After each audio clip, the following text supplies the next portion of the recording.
بسم اللہ الرحمن الرحیم۔ نبی کریم صلی اللہ علیہ وآلہ وسلم کا ارشاد ہے کہ جس کے سامنے میرا تذکرہ آئے اس کو چاہیے کہ مجھ پر درود بھیجے، اور جو مجھ پر ایک دفعہ درود بھیجے گا اللہ جل شانہ اس پر 10 دفعہ درود بھیجے گا، اور اس کی 10 خطائیں معاف کرے گا اور اس کے 10 درجے بلند کرے گا۔ علامہ منذری رحمۃ اللہ علیہ نے ترغیب میں حضرت برا رضی اللہ تعالیٰ عنہ کی روایت سے بھی یہی مضمون نقل کیا ہے، اور اس میں اتنا اضافہ کیا ہے کہ یہ اس کے لیے 10 غلام آزاد قدر کرنے کے بقدر ہوگا۔ اور طبرانی کی روایت سے یہ حدیث نقل کی ہے کہ جو مجھ پر ایک دفعہ درود بھیجتا ہے اللہ تعالیٰ اس پر 10 دفعہ درود بھیجتا ہے، اور جو مجھ پر 10 دفعہ درود بھیجتا ہے اللہ جل شانہ اس پر 100 مرتبہ درود بھیجتا ہے، اور جو مجھ پر 100 مرتبہ درود بھیجتا ہے اللہ جل شانہ اس کی پیشانی پر براءۃ من النفاق و براءۃ من النار لکھ دیتے ہیں، یعنی یہ شخص نفاق سے بری ہے اور جہنم سے بھی بری ہے، اور قیامت کے دن شہیدوں کے ساتھ اس کا حشر فرمائیں گے۔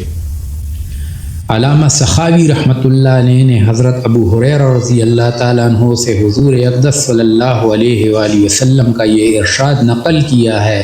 کہ جو شخص مجھ پر 10 دفعہ درود بھیجے گا اللہ تعالیٰ اس پر 100 دفعہ درود بھیجیں گے، اور جو مجھ پر 100 دفعہ درود بھیجے گا اللہ تعالیٰ اس پر 1000 مرتبہ درود بھیجیں گے، اور جو عشق و شوق میں اس کی زیادتی کرے گا میں اس کے لیے قیامت کے دن سفارشی ہوں گا اور گواہ ہوں گا۔ حضرت عبد الرحمن بن عوف رضی اللہ تعالیٰ عنہ سے مختلف الفاظ کے ساتھ یہ مضمون نقل کیا گیا ہے کہ ہم 4-5 آدمیوں میں سے کوئی نہ کوئی شخص حضور صلی اللہ علیہ وآلہ وسلم کے ساتھ رہتا تھا تاکہ کوئی ضرورت اگر حضور صلی اللہ علیہ وآلہ وسلم کو پیش آئے تو اس کی تعمیل کی جائے۔ ایک دفعہ حضور صلی اللہ علیہ وآلہ وسلم کسی باغ میں تشریف لے گئے، میں بھی پیچھے پیچھے حاضر ہو گیا۔ حضور صلی اللہ علیہ وآلہ وسلم نے وہاں جا کر نماز پڑھی اور اتنا طویل سجدہ کیا کہ مجھے یہ اندیشہ ہوا کہ حضور صلی اللہ علیہ وآلہ وسلم کی روح پرواز کر گئی۔ میں اس تصور سے رونے لگا۔ حضور صلی اللہ علیہ وآلہ وسلم کے قریب جا کر حضور صلی اللہ علیہ وآلہ وسلم کو دیکھا۔ آپ صلی اللہ علیہ وآلہ وسلم نے سجدے سے فارغ ہو کر دریافت فرمایا، عبد الرحمن کیا بات ہے؟ میں نے عرض کیا، یا رسول اللہ صلی اللہ علیہ وآلہ وسلم آپ نے اتنا طویل سجدہ کیا کہ مجھے اندیشہ ہوا کہ کہیں خدا نخواستہ آپ کی روح تو پرواز نہیں کر گئی۔ آپ صلی اللہ علیہ وآلہ وسلم نے ارشاد فرمایا کہ اللہ جل شانہ نے میری امت کے بارے میں مجھ پر ایک انعام فرمایا ہے، اس کے شکرانے میں اتنا طویل سجدہ کیا۔ وہ انعام یہ ہے کہ اللہ جل شانہ نے یوں فرمایا کہ جو مجھ پر ایک دفعہ درود بھیجے اللہ جل شانہ اس کے لیے 10 نیکیاں لکھیں گے اور 10 گناہ معاف فرمائیں گے۔ ایک روایت میں اسی قصے میں ہے کہ حضور صلی اللہ علیہ وآلہ وسلم نے دریافت فرمایا کہ عبد الرحمن کیا بات ہے؟ میں نے اپنا اندیشہ ظاہر کیا۔ حضور صلی اللہ علیہ وآلہ وسلم نے فرمایا، ابھی جبرائیل میرے پاس آئے تھے اور مجھ سے یوں کہا کہ تمہیں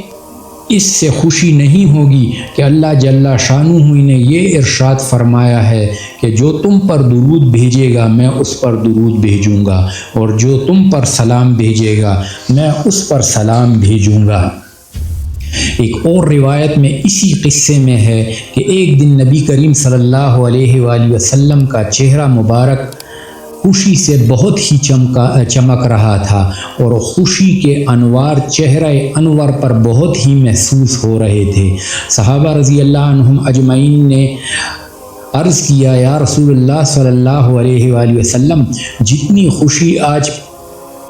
چہرہ انور پر محسوس ہو رہی ہے اتنی تو پہلے محسوس نہیں ہوتی تھی۔ حضور صلی اللہ علیہ وآلہ وسلم نے فرمایا مجھے خوشی کیوں نہ ہو، ابھی جبرائیل علیہ السلام میرے پاس سے گئے ہیں اور یوں کہتے تھے کہ آپ کی امت میں سے جو شخص ایک دفعہ بھی درود پڑھے گا اللہ جل شانہ اس کی وجہ سے 10 نیکیاں اس کے نامہ اعمال میں لکھ دیں گے اور 10 گناہ معاف فرما دیں گے اور 10 درجے بلند کریں گے، اور ایک فرشتہ اس سے وہی کہے گا جو اس نے کہا۔ حضور صلی اللہ علیہ وآلہ وسلم فرماتے ہیں میں نے جبرائیل علیہ السلام سے پوچھا یہ فرشتہ کون ہے؟ تو جبرائیل علیہ السلام نے کہا کہ اللہ جل شانہ نے ایک فرشتے کو قیامت تک کے لیے مقرر کر دیا ہے کہ جو آپ پر درود بھیجے وہ اس کے لیے وَأَنْتَ صَلَّى اللَّهُ عَلَيْكَ کی دعا کرے گا۔